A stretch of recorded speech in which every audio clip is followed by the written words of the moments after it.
Pedemontana è la vicenda dei ricorsi. Il TAR ha dichiarato inammissibili i ricorsi proposti da Salini in Pregilo, Codacons e di alcuni privati contro la Regione Veneto, il Consorzio Stabile CIS e SPA Superstrada Pedemontana Veneta. Respinte le domande di condanna nei confronti della Regione al risarcimento dei danni ed anzi ha disposto che il ricorrente risarcisca la stessa delle spese giudiziarie. Una sentenza accolta con soddisfazione del commissario regionale per la Superstrada Pedemontana Veneta Marco Corsini. Siamo contenti perché abbiamo detto sin dall'inizio che stavamo facendo bene e adesso il primo grado del TAR ce lo conferma in maniera molto chiara, netta, esaustiva, completa.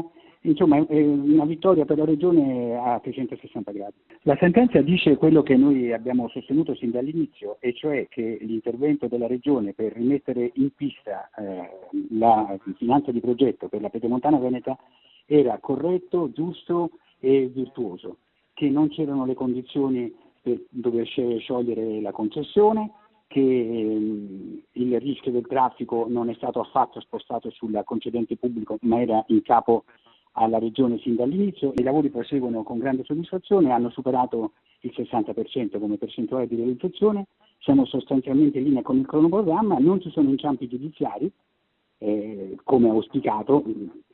Certo, ogni volta che c'è una controversia c'è un margine di incertezza, ma noi eravamo sicuri sin dall'inizio che stavamo facendo bene.